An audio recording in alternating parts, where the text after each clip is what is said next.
ብዙዎች የሚጠይቁት በእግር በመራመድ ብቻ ገንዘብ ማግኘት ይቻላልን?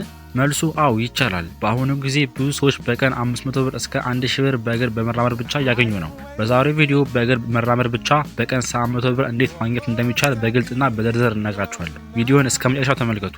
በእግር በመራመድ ገቢ የሚገኝባቸው ምርጥ አፖች፣ አንደኛ ስዊት ኮይን። በመጀመሪያ ላይ ያለው ስዊት ኮይን ነው። በእግር በመራመድ የስዊት ኮይን ነጥብ ያገኛሉ። በቀን 700 ብር ለማግኘት በቀን ከ12000 እስከ 15000 እርምጃ መራመድ ያስፈልጋል። ገንዘብ እንዴት እናወጣለን ለምትሉ ደግሞ ስዊት ኮይን ወደ ገንዘብ ለመቀየር ፔፓል እና ሌሎች መንገዶች እንዲሁም በኢትዮጵያ ፔዮኒር በመጠቀም ወደ ባንክ ማስገባት ይቻላል። ሁለተኛ ስቴፐን፣ የእግር ጫማ በመግዛት በመራመድ ገቢ ያገኛሉ። ጀማሪዎች በነፃ ሞድ መጀመር ይችላሉ። እንዲሁም ሌሎች ጥሩ አፖች አሉ።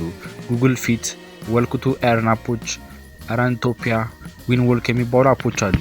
በቀን 700 ብር ለማግኘት ምን ማድረግ አለብን ያላችሁ፣ በቀን ከ12000 እስከ 18000 እርምጃ በመራመድ ማግኘት ይቻላል። ቀደም ብሎ በመነሳት መራመድ፣ በቀን 3 ጊዜ መራመድ፣ ጠዋት፣ ቀትር፣ ማታ። አፖቹን በተመሳሳይ ጊዜ ማስኬድ ያስፈልጋል። በቤት ውስጥ በመራመድ መስራት ይቻላል። እንዲሁም ሙዚቃም እያዳመጠን መስራት ይቻላል። ሌላ ደግሞ ጓደኞቻችንን በመጋበዝ ተጨማሪ ነጥብ ማግኘት ይቻላል። ገንዘባችንን በምን እናውጣለን ለምትሉ ስዊት ኮይን፣ ፔፓል፣ ፔዮኒር፣ የኢትዮጵያ ባንኮችን በመጠቀም ማውጣት ይቻላል። ወክ በማድረግ ብቻ በቀን 700 ብር ማግኘት ይቻላል። ዋናው ሚስጥር ጠንክሮ መስራት ነው። ለዛሬ ይዤላችሁ የመጣሁት ይህን ይመስላል። በዓለም ዋንጫ የተካሄደው አርጀንቲና ከግብጽ ያደረጉት ጨዋታ ማን ያሸነፈው? መልሱን በትክክል ላገኘው የ400 ብር ካርድ ይሞላለታል። አሸናፊም በቀጣይ ቪዲዮ ይገለጻል። ሀሳብ አስተያየታችሁን በኮሜንት ላይ ጻፉልኝ። ቪዲዮውን ላይክ አድርጉ፣ ሼር አድርጉ እና ሰብስክራይብ አድርጉ። ዛሬውኑ ይጀምሩ፣ እግሩን ያንቀሳቅሱ፣ ገንዘቡን ይፈሱ።